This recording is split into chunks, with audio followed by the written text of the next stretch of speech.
relevan ya terkait dengan kondisi saat ini gitu ya. Nah, baik, kemudian juga misalnya saya kutipkan beberapa definisi tentang khalifah misalnya. Al-istikhlaf huwa imaratul ard bihasbi nizamillah azza wa jal.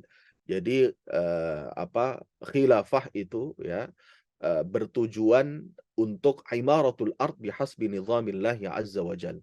Salah satu yang membedakan antara khilafah dengan mungkin daulah atau konsep mamlakah adalah bahwa khilafah itu berorientasi untuk makmurkan bumi ya berdasarkan maqasidus syara' ya maqasidus syara' wa tasbih wa dzikr aunun wa madadun li injazil muhimmah was sabr ala tabaatiha wa takalifiha wa masyaqqatiha wasilah billah hiya lil amal wal hub wat tasamuh wan najah was sa'adah fid dunya wal akhirah. Tentu ini hal-hal yang menjadi satu konsekuensi ketika seseorang menjadi khalifah ya bisa memiliki ketahanan mental ya, dalam menghadapi rakyatnya yang beragam dan dengan berbagai latar belakang, tuntutan dan seterusnya ya. Bal hiya taklifun ma'arifi wa insan wasi'. Jadi ternyata memang khalifah ini spektrumnya sangat kompleks sekali ya.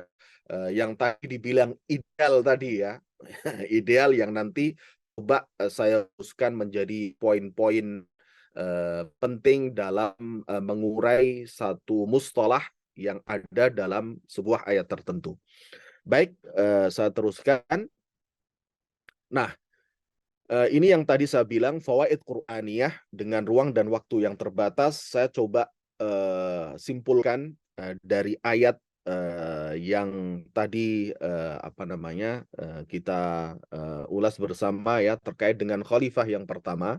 Saya simpulkan di sini fawaid Qur'aniyah an yakunal khalifah. Jadi karakteristik pemimpin ideal itu adalah aliman bikulli ma yahtajuhu. Ya, artinya dia memiliki kapasitas intelektual ya terkait dengan sesuatu yang dibutuhkan untuk liinjazil khilafah. Untuk katakanlah ya ngerunning kepemimpinannya ya terhadap sebuah wilayah atau negara begitu. Bidalili qaulihi ta'ala fi nafsi surah. Jadi ini kemudian kita ambil al-musyar ilaih ya dari surat yang sama, surat Al-Baqarah ya. Cuma di ayat yang berbeda, masih dalam satu rangkaian ya Al-Khalifah di situ wa 'allama Adam al-asma'a kullaha ya. Kenapa Allah memilih Adam sebagai khalifah ya karena wa 'allama Adam al-asma'a kullaha ya.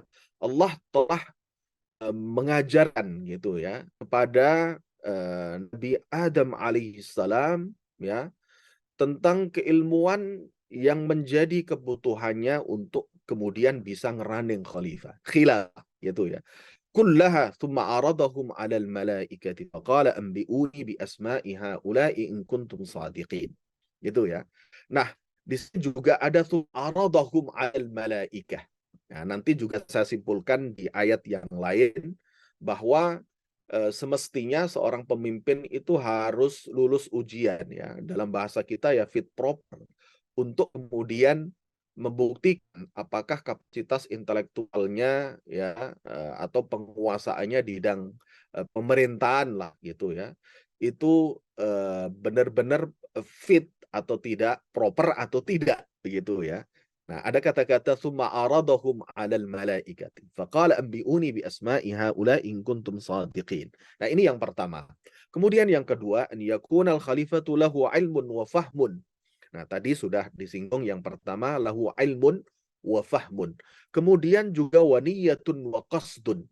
Ya, punya niat baik gitu ya. Niat baik ini penting gitu. Karena beda antara seseorang yang memiliki niat ya sama nggak memiliki niat gitu dan itu bisa terlihat pada realitasnya ya. Dalam hasil sebuah pekerjaan saja kita bisa menilai gitu mana yang dilakukan dengan niat ya, dan mana yang dilakukan tidak dengan niat.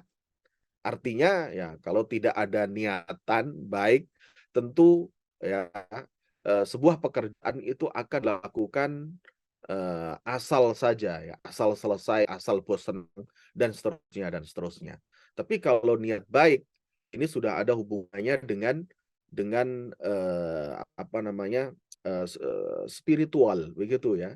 Karena apa innamal a'malu binniyah wa innama likulli imri'in ma nawa ya. Kullukum mas'ulun an ra'iyatih. Ke sana arahnya. Karena semua yang kita lakukan itu akan dipertanggungjawabkan di akhirat kelak, sehingga tanpa pengawasan pun, tanpa supervisi sekalipun, ya seorang akan melakukan sebuah pekerjaan dan ada niatan yang baik, ya secara optimal, ya secara optimal. Waqasdin, oleh karena itu saya garis bawahi di sini waniyatun wa qasdun li tanfidhi syari'atillahi wa ahkamihi bi kulli ma yunasibul azmiyah wal amkinah, ya. Nah, namun ini juga bicara tentang penerapan syariat ini tentu disesuaikan dengan situasi dan kondisi, ya.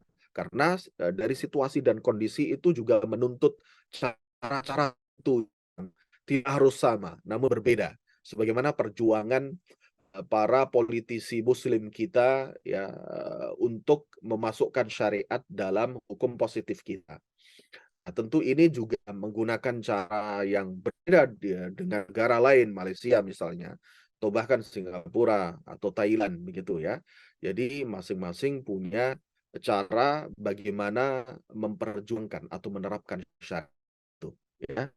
Nah, ini saya ambil dari qaulihi ta'ala fi surati Sad, ya Dawud inna ja'alnaka khalifatan fil ardi fahkum bainan nasi bil haqq.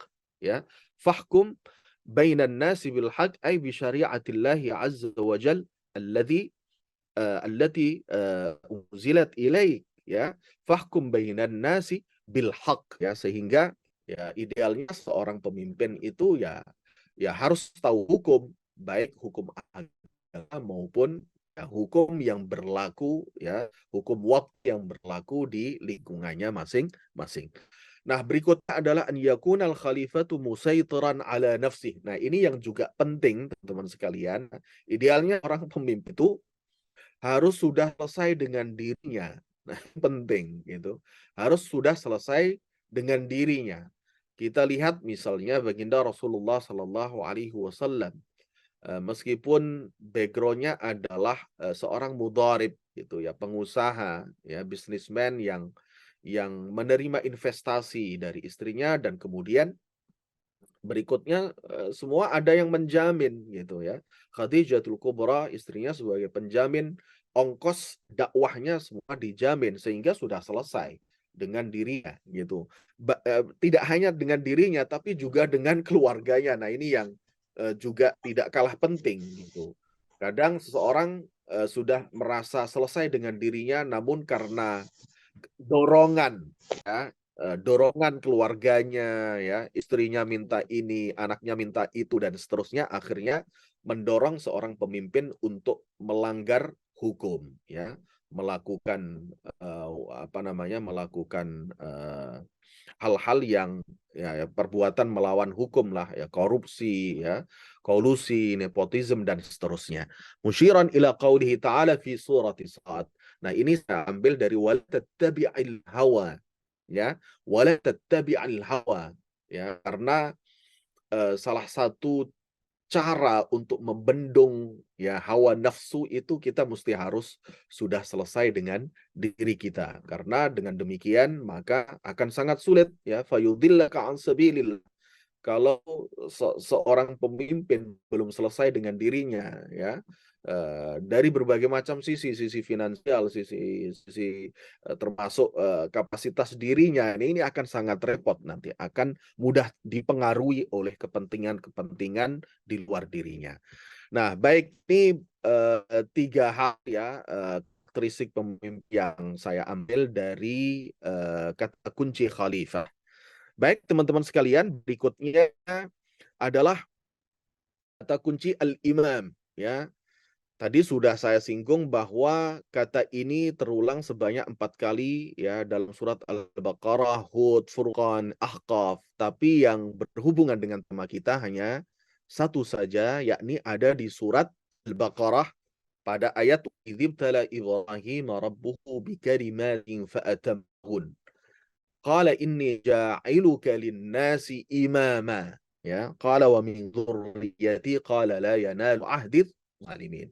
Nah, apa pengertian imam? Saya ambil misalnya dari Al-Wasit fil Lughah, al-imam man yu man yu'tama bihi ay yuqtada bihi sawa'un kana insanan yuqtada biqawlihi aw bi fi'lihi aw kitaban aw kilahuma. Ya, muhiqqan aw mubtila falidhalik qalu al-imam al-khalifah. Nah, apa menurut kamus ini bahwa imam itu juga sama dengan khalifah, jadi seorang yang yu'tamma bih, ya, seorang yang diikuti au yuqtada bihi, ya, seorang yang diikuti baik apa di sini dikatakan sawa'un kana insanan yuqtada biqaulihi au bi fi'lih, ya. Eee, di sini dikatakan entah itu manusia yang kemudian digugu dan ditiru gitu ya, perkataan dan ucapannya ya. Kalau menggunakan terminologi ini maka influencer itu juga termasuk ya mungkin, termasuk bisa disebut sebagai imam juga gitu. Au kitaban atau satu buku panduan ya, au kilahuma ya atau ya dua-duanya ya muhiqqan aw mubtilan. Nah, falidzalika qalu al-imam al-khalifah ya. Sehingga imam juga disebut khalifah. Kemudian al-farq bainal khilafah wal imam